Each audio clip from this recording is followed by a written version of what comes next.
Welcome to recipes in my way. இன்னைக்கு நம்ம சுண்டல் செய்ய போகிறோம். சுண்டல் எல்லாருமே செய்கிறது தான், ஆனால் அதையே கொஞ்சம் கூடுதலான சுவையோட செய்யலாம். அதுக்கு தேவையான பொருள் என்ன, எப்படி செய்யறதுங்கிறத பார்க்கலாம். 1/4 கிலோ சுண்டல் 4 மணி நேரம் ஊற வச்சு 4 விசில் விட்டு வேக வச்சு எடுத்து வச்சிருக்கேன். 2 டேபிள் ஸ்பூன் தேங்காய் துருவினது, கருவேப்பிலை 1 கொத்து, பெருங்காயத்தூள் 1/2 ஸ்பூன், 1 வரமிளகாய், 1/2 ஸ்பூன் கடுகு, 2 பச்சை மிளகாய் காரத்துக்கு ஏற்ற மாதிரி போட்டுக்கலாம், 1 பல் பூண்டு, 1/2 இன்ச் சைஸ்க்கு இஞ்சி, தாளிக்கிறதுக்கு ஆயில், பெரிய வெங்காயம் 1 பொடியை கட் பண்ணி வச்சிருக்கேன். இப்ப எப்படி செய்யறதுன்னு பார்க்கலாம். 1 ஸ்பூன் ஆயில் விட்டுக்கலாம், கடுகு போட்டுக்கலாம், கருவேப்பிலை போட்டுக்கலாம், 1 வரமிளகாய், பெரிய வெங்காயம் சேர்த்துக்கலாம்,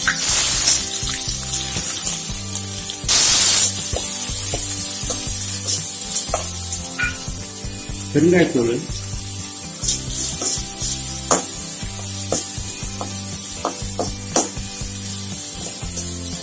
சுண்டல் தாளிக்கிறதுக்கு வெங்காயம் நல்லா வதங்கணுங்கிறது இல்லை.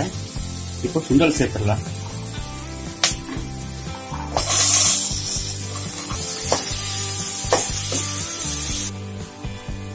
இஞ்சி, பச்சை மிளகாய், 1 பல் பூண்டு, இதை ஒரு சுத்தி எடுத்துடலாம் மிக்சியில.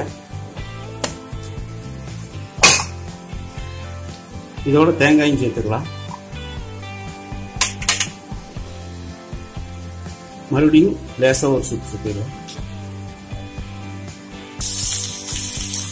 இந்த சுண்டலோட தேங்காய், இஞ்சி, பச்சை மிளகாய், பூண்டு சேர்த்து அரைச்சதை உள்ள சேர்த்துடலாம்.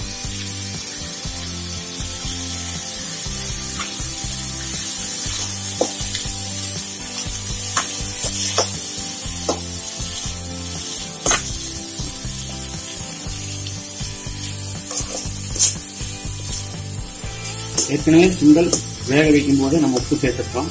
இந்த ஸ்டேஜ்ல நம்ம பத்தலைனா போட்டுக்கலாம்.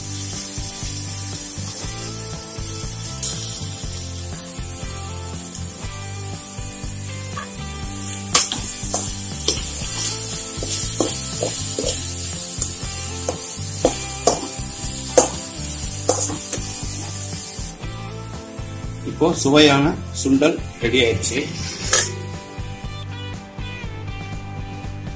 இதே மாதிரி இதே அளவுகளோட நீங்களும் சுண்டல் செஞ்சு சாப்பிட்டு பாருங்க.